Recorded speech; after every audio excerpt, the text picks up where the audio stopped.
இன்னைக்கு காலை டிஃபனுக்கு குடல் வாங்கிட்டு வந்திருக்காங்க. இதை இப்போ எடுத்துகிட்டு போயிட்டு நம்ம சுத்தம் பண்ணிவிட்டு வந்து வேக வச்சு நம்ம செஞ்சுக்கலாம். சுத்தம் பண்ணிக்கிட்டு வந்துடுறோம். குடலை எப்படி சுத்தம் பண்ணுறேன்னு பார்த்துங்க. இந்த மாதிரி வாறுகோல் குச்சை ஒன்று எடுத்து வச்சுக்கிட்டு இப்படி இது மாதிரி லேசாக அப்படி வச்சு மடக்கி உள்ளர விட்டுறணும். விட்டோம்னா அப்படியே உள்ளது வெளியில் வந்துடும், வெளியில் உள்ளது உள்ளர போயிடும். அப்படியே பரட்டி வந்துடும். இந்த பாருங்க, அவ்வளோதான். நம்ம எல்லாத்தையும் சுத்தம் பண்ணி வெந்நீரை வச்சு நம்ம க்ளீன் பண்ணி எடுத்துக்கலாம்.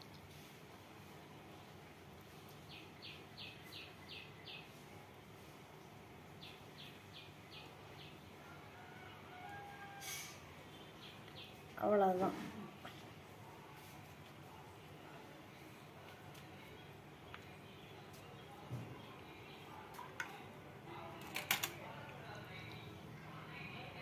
இது இப்போ தாளிக்கிறதுக்கு தான் எடுத்து வச்சுருக்கேன். அதனால் கொஞ்சோண்டு சோம்பு நுணுக்கி வச்சுருக்கேன், வெங்காயம் கட் பண்ணி வச்சுருக்கேன், 2 தக்காளி கட் பண்ணி வச்சுருக்கேன். இப்போ இதை எல்லாத்தையும் விட்டு நம்ம தாளிச்சிடுவோம். சட்டி வச்சுட்டு எண்ணெய் ஊற்றிக்கலாம்.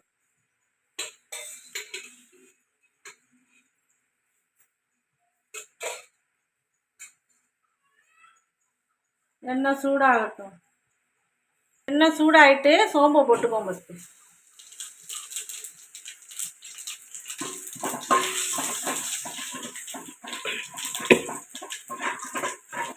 சோம்பு சிவந்து வந்துட்டு வெங்காயத்தை போட்டுக்குவோம்.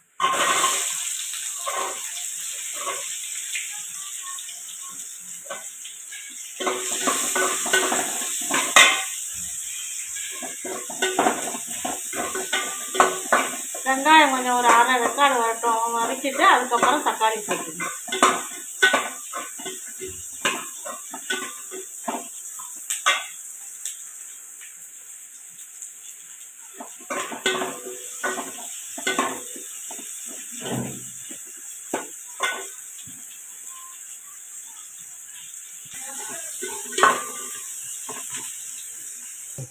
வெங்காயம் கொஞ்சம் வதங்கி வந்துட்டு இப்போ தக்காளியும் போட்டுக்கணும்.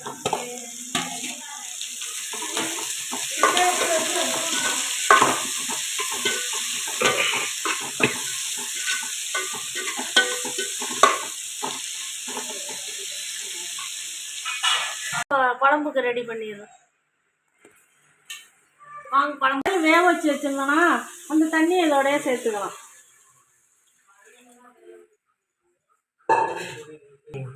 அந்த தண்ணி இதோடய சேர்த்துக்கணும், அதை ஊற்றிடக்கூடாது, இதோடய சேர்த்துக்கணும். அப்போ தான் டேஸ்ட்டாக இருக்கும்.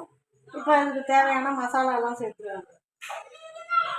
இதெல்லாம் கலந்த தூள், மிளகாய், மல்லி, மஞ்சள், சோம்பு எல்லாம் போட்டு அரைப்போமா, அந்த தூள் நம்ம தேவையான அளவு சேர்த்துக்கலாம். இது நம்ம காரத்துக்கு ஏற்ற மாதிரி தனி மிளகாத்தூள்.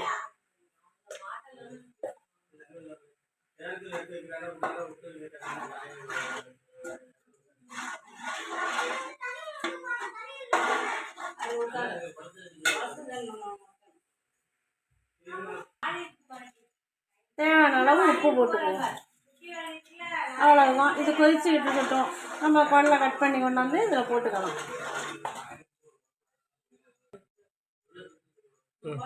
தேவையான அளவுக்கு நம்ம இதுலேயே தேங்காயும் சேர்த்துக்கலாம்.